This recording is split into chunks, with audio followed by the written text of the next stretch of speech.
Hello there folks and welcome back to Crusader Kings. We've played almost 150 years and we still haven't actually been able to achieve very much.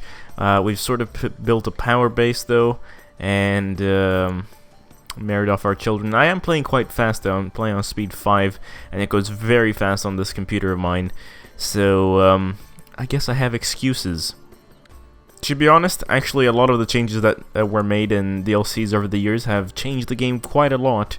To a point where I think it's actually been more challenging, in fact. So, I mean, it's good, but it's just, oof, you know, people keep dying of disease.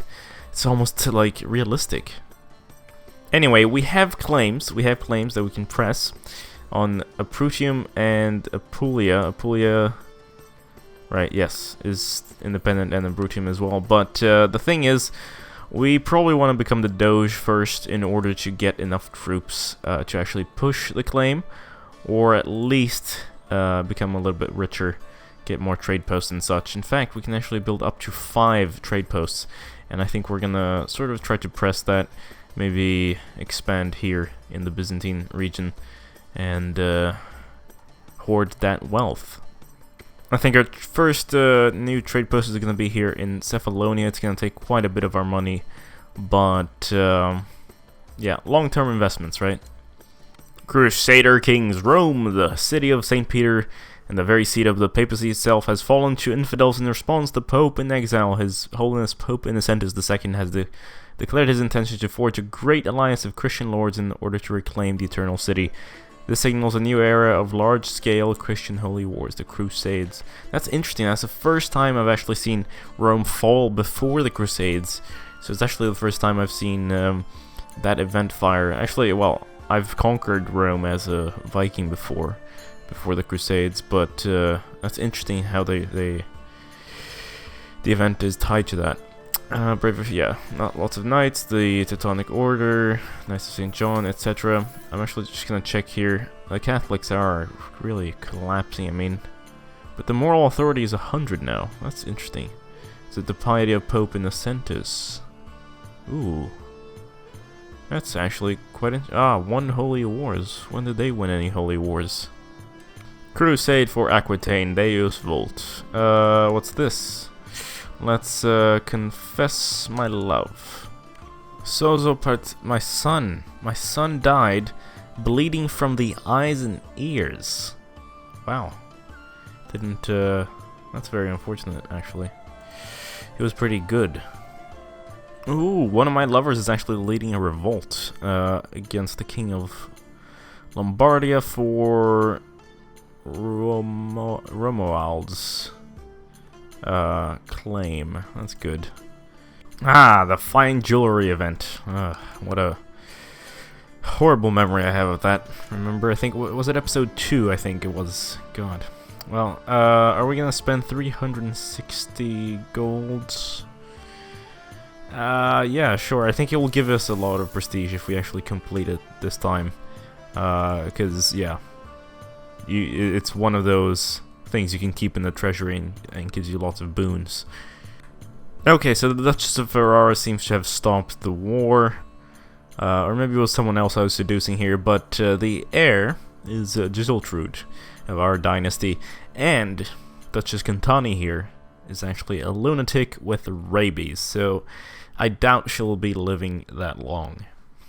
Boom, and what was it I said? 1st of August, 1904. She passed away. Fantastic. Alright, let's actually make sure that she marries someone of our dynasty, and so we keep the blood. Oh shit, right, crap. This is bad. Because the AI has a tendency for some reason to sometimes it'll matrilineally marry, but sometimes it seems to just forget that it wants to sort of, you know, keep the dynasty going, and then it decides to marry normally with someone outside the dynasty. Successful crusade for Aquitaine. Prince Randolph of Germany, Count of Armagnac, has actually won. Wow. So he's gonna try to become king, I guess?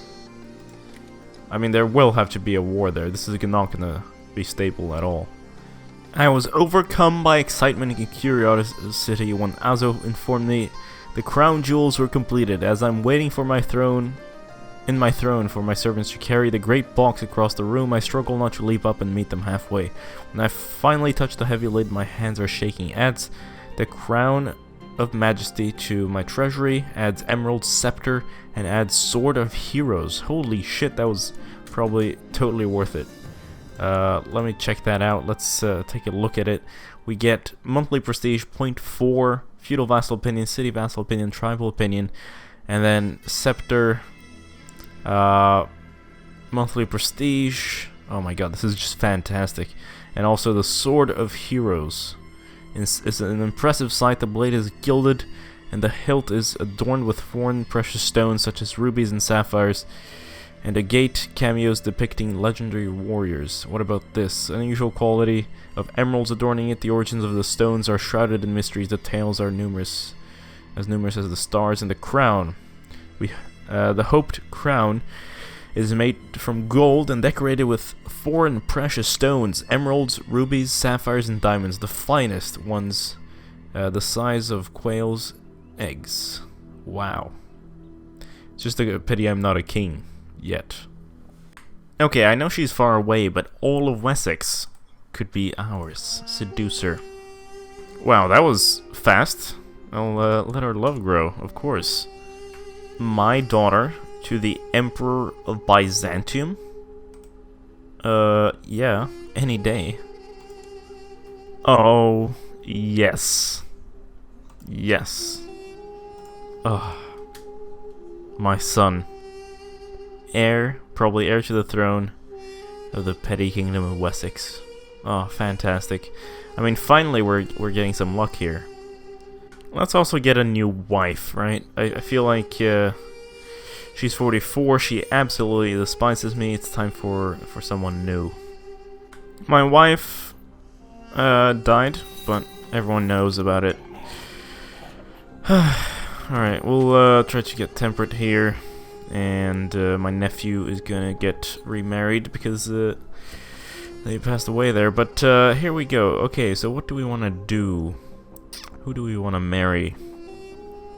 Eugenia of Amalfi. I think that sounds pretty good. I mean, we'll lose some prestige, but might be worth it for the alliance. Actually, everyone hates me. Although, yeah, Rival Republic, I can understand that, but it's more like the known murderer thing that makes people hate me. In fact, I think we'll probably try to improve relations with everyone in Venice. Oh my. Denmark. So it was Saxony, and it looks like the primary title is now Denmark, with its capital in Provence, of course, apparently. Didrik of Denmark. Oof. His wife is incapable. It's very interesting, though. I've never seen the Germanic AI, you know, achieve so much in a single game before. For one second, I almost thought we had inherited the Dogedom, because we are the expected successors. I'm investing quite a lot of money here on the campaign. It's still quite cheap, because, after all, it's not 1066 yet, but it was the Doge of Amalfi who passed away. Shit. Typical. Absolutely typical. Of course, I pass away just as everything's going well. At age 58, natural death. Prone to sloth, he never did anything he did not have to. A wicked man, Silvano will surely pay for his sins in the afterlife. Patrician Raffaello, plagued by seeing shadows around every corner, he's likely to be ruled by fear. Long live Mayor Raffaello. So be it. Pause. Oh, God. Alright, so, Marshall, of course. Let's see, are we a lunatic? Is that what they're trying to say? Yes, we are.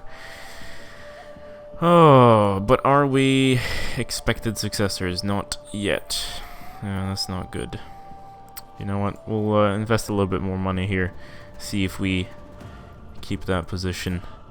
Because I really, really want to win this. I need to be the Doge. My patrician, the more I study the Cathar religion, the more I feel compelled to embrace it. Cathars are becoming quite popular. But I don't really want to be Cathar. I want to be Orthodox. So I will never embrace your vile heresy publicly. Becomes Cathar. Arrest him. You know what? I'll just follow it. Wait, what? Becomes Catholic. I'm confused. Immediately, however, have chosen to hide. Who am I? Never. Oh, okay, right. So I could have converted. That's strange, but I could renounce the secret faith here, and then just find the Orthodox faith, because that's what I want to do. Oh, yes, thank you, Duchess Giseltrude. Looks like you've done the proper thing, and matrimonially married someone from your own dynasty. That's, you know, should be double safe. What the actual shit? I haven't fought these, because I've never really been a patrician this long. But patricians fight between each other for control of trade posts. Alright, well, you know what that means? I'll give up the, you know, having all the things, and then I'll raise an army of mercenaries that will completely destroy you.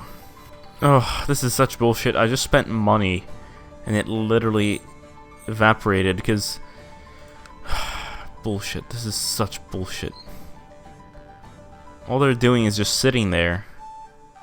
So even if I raise a mercenary company, they don't come with full morale anymore, like they used to in the old days, and that means that they just get crushed, even though they're numerically superior. Which means, and I raised what? I think it was 1,000, 2,000. So we'll actually have to raise a bit more than that, and that's just a pain. God damn it, game. God damn it. You know what? We'll see if they move, and if they don't, we'll just raise it. Hey, you know what? Actually, let's go down here. What kind of armies do we have? We'll find something cheap and keep spamming it, right? Like this is, yeah, this. But watch this, right? Okay, finally. Okay, thank you. Now we're talking. All right. Seems like I've won. That actually cost me money overall. Stupid. But at least we won, you know. I'm not gonna complain too much. Alright, looks like our main rival has passed away and no one else has the money to challenge us, so we just have to wait for our liege to die, and we shall take the throne, even though we're a lunatic. Sorry, it's not take the throne. Technically, we're gonna say assume office, but it's a throne. And here we go again. Really? Like, why are you doing this? I don't understand.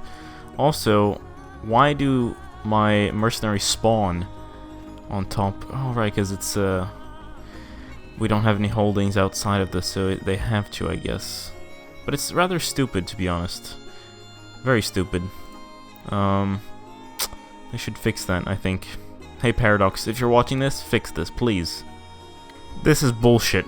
Complete and utter bullshit, okay? I've raised my army 3 times now. Like my army that comes with morale plus mercenaries. Thousands of them. I don't understand, okay, Paradox? Like, why would you... So basically anyone who declares war first can destroy all my money. I had almost 1,000 ducats gold, and now I even had to borrow from the Jewish merchants in order to raise armies, and they're still there. They're still there. Oh, look at what's happened in Wessex. Wessex is controlled by our dynasty. Fantastic. You know what? Let's arrange a betrothal between you and one of my daughters. You're 11. Carcarosa is 11. I think that will be wonderful. I'm just gonna try to solve this with allies, to be honest. I'll betroth all the little children in our family and try to solve it, because this is complete and utter bullshit, as I've already said. Jesus Christ, I'm just so pissed. I'm almost rage quitting, actually. Okay, so I have allies, but they can't cross the water. They can't cross the water. it just makes me so... I don't even know what to say. Are you in the war? Have I called you in? Are you fighting? Yeah, you are. God damn it. This game hates me. Okay, alright. So I passed away before I became the Doge. I'm in the middle of a war. Mayor Raffaello... Mayor? Wait, what? I was actually... No, right, yeah. Known to be gluttonous, he was constantly eating and overweight. Now we have Justiniano, his brother. Surrounded by enemies and rivals, we hope his rule is not struck by short. By the means of a dagger in the back. So be it. Let's pause this. This is just almost ridiculous. But at least, do we have allies? Oh, yes, okay. Right, because we're at least the brother, which means we can keep a bunch of people. Now, I just have to hope that the Duchess of Ferrara actually crushes my enemies for me. We'll probably win this though, since they can't seem to breach the walls and we still hold Ravenna. Although plus 100. Is that ticking? Will it go above 100? It's a great question. There we go. We died again. That was a matter of what, weeks, months? I don't even know. Eduardo is next. This is the nephew of Justiniano. So be it here. We are at 100, so at least we can enforce our demands. We'll get 154 gold. Not to get up to the levels that we used to have, but this at least taught me something, you know. I think the problem we've had is we haven't really had enough troops around in our mansion, like compared to other families here, like Garrison 340, 500, etc. I feel like we really should invest in having a better household guard or army, so that people don't feel like they can just attack us like that. Stretch. Okay. Alright. You know what? I think I'm just gonna do my strategy where I choose my sons as heirs, because this is getting a bit ridiculous. And 46, that's not even old. Like, why are you dying? What is up with you? We have a new Doge, and it's not me, of course, because the game hates me. But I think we're next up, although we're the same age, sort of, so there is a danger of us not surviving into old age. I will try to maybe go for family and carousing or something of the sort. I think family for the extra health, because I really want to make it to Doge. I mean, just look at the income of the Doges. They make what? Okay, oh, he didn't make that much, but the last one was making 12 gold a month, which is crazy. Yeah, so here I am talking about surviving a long time, and I get cancer. It's just fantastic, you know. I just love this game. Gotta love this game. You know, something I completely forgot to do is actually change our shield, our coat of arms here, because as it turns out, after episode 3, I was searching on the internet for a coat of arms, and voila, the Participazio actually had a coat of arms. Now, it's very hard to replicate it here, but basically, it's gold and blue, striped, just like this, and then there's like a sort of a, I think it's a lion, a white lion, maybe, I'm not sure, placed just like this, attacking on its side. Here it's a horse, or it's a unicorn, and I think, yeah, we'll keep the unicorn, but just imagine, you know, it's either a lion or a unicorn or some mythical creature. So yeah, I'm gonna change our dynasty colors here. I know it's very strange, but I think it's cooler because it feels more realistic. The Cadaver Synod. So this is an event we've encountered before, but basically the last pope was so wicked that they've put his cadaver on trial, and found guilty, and he was undone of its papal vestments, etc., etc. I'm sure the judges have acted wisely. Here's the thing, though. Alright, yeah, Rome is still not controlled. Actually, I think it's a Norseman. Yeah, Saxon Norseman controls Rome. Just incredible. I've never seen the AI do this so well with another religion. Crusade for France. Deus Vult. Let me check one. Why? Oh, because of the Cathars, of course. Ooh. You know, something I never realized before, until I read up on it recently, is that every male heir in our court actually gets paid family dues. But of course, in return, it increases the number of trade posts. But it's still quite a lot of money, actually. It is our biggest expense. Alright, I may have cancer, but I've survived quite a while now. And if only my liege, who is younger, would die first. He also has cancer, but he's also infirm. So, maybe, just maybe, we'll be able to take the dogedom from him and keep it for ourselves forever, although we're not actually making that much money. What I'm thinking, though, is perhaps we should start going to war with other patricians. Galbayo here, for example, is part of our feuding family, so we could go for the Venetian trade post. The thing is, they can have up to 878 units. We can only have up to 957, so it's a very even fight. I don't like taking on even fights. I only take on fights I know I'll win. So my whole bastardization strategy, which I love doing, by the way, if you haven't noticed yet, has really worked out. We haven't done it in several rulers now, but we can see that Modena is controlled by Justiniano here. My cousin, Duke of Modena. His son, Duke Tharismund, is actually married to Duchess Giseltrude of Ferrara. So, Siconolfir might actually inherit both Ferrara and Modena, which is just fantastic. The even greater ball. You know what? Yes, I'll have my own ball. So I've been sort of noticing since the beginning of this episode that there's been these Alpids, right? They were over here at first, and they've really expanded. I think they somehow incorporated the Kingdom of Poland in there. Yes, because it's an imperial horde title. And yeah, they're a bit scary, to be honest, but we do have the business. No, it's collapsing. I think we're in another one of those cycles of collapse, because it looks like right now it looks like people collapse, then form up, and then collapse again in waves, which is sort of, you know, mirrors history, I guess.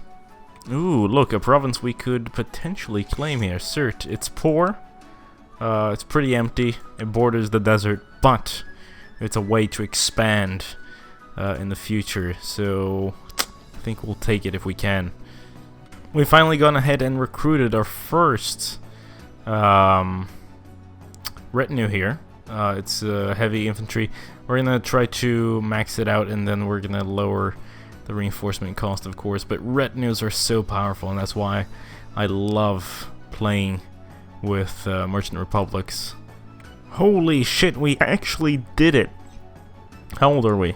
66, and we have cancer. We've had cancer since like forever, but we actually have a really good court physician. Wow, I'm very much impressed. That's fantastic. So we've inherited a bunch of stuff, and now we shall manage our realm. But most importantly, we need to make sure that we continue to be in power, even though, yeah, that's gonna cost us quite a bit, though. Alright, we have some sort of host trying to conquer Venice. Good luck with that. I've called in my allies for that as well, and yeah, I'm very happy.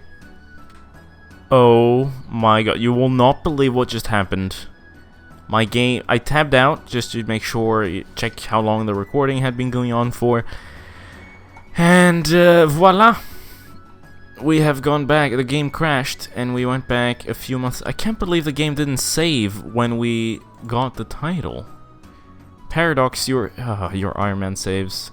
Like, it's good, but Could be so much better. Like, what? I'm gonna stop complaining. I probably sound like the worst complainer ever, because that's what I record, but Jesus Christ. We were so lucky, and then so unlucky. There we go. This time it took a bit longer. It's not May, it's December, but same situation. We are back in power. We borrow from some Jewish merchants. Where are they? We invest in our campaign fund, and voila, we will inherit and stay in power. Successful crusade for France. Praise Jesus. The Cathars have been pushed out, and Catholics are regaining control. It's actually quite interesting to see that happening. We also have a cardinal, apparently, inside of... yeah, in the Cardinals. Let's see, where is he? It's his name is, there we are, Lodovico. He's also my court chaplain.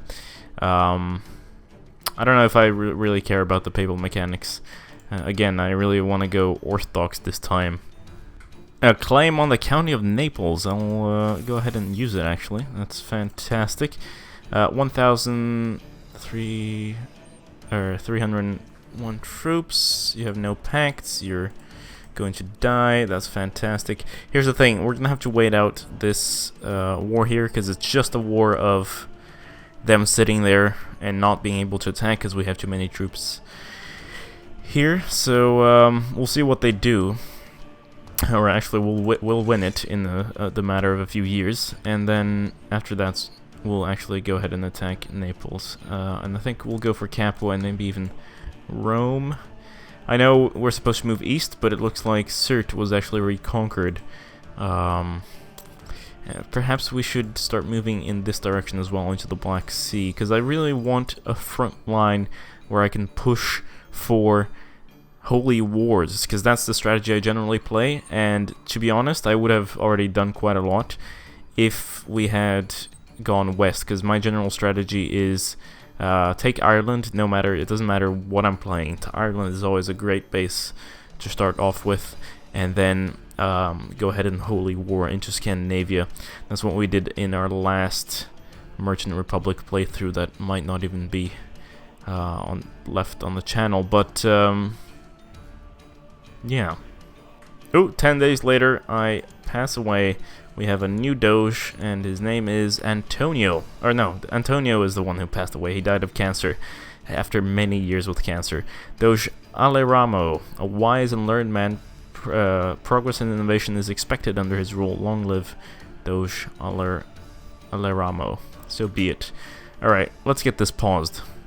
It's a bit unfortunate, though, that our father passed away so quickly. We had just spent quite a lot of money on claiming Naples. So I don't know what we're going to do.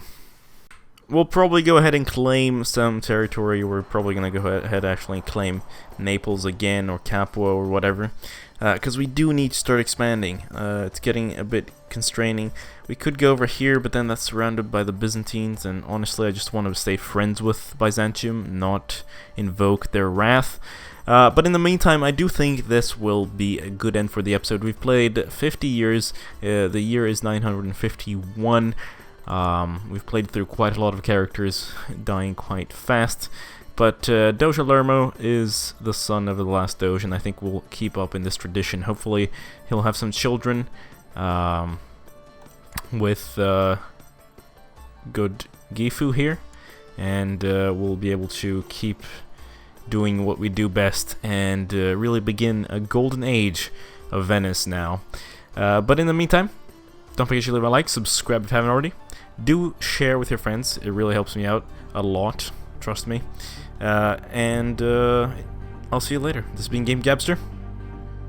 Farewell.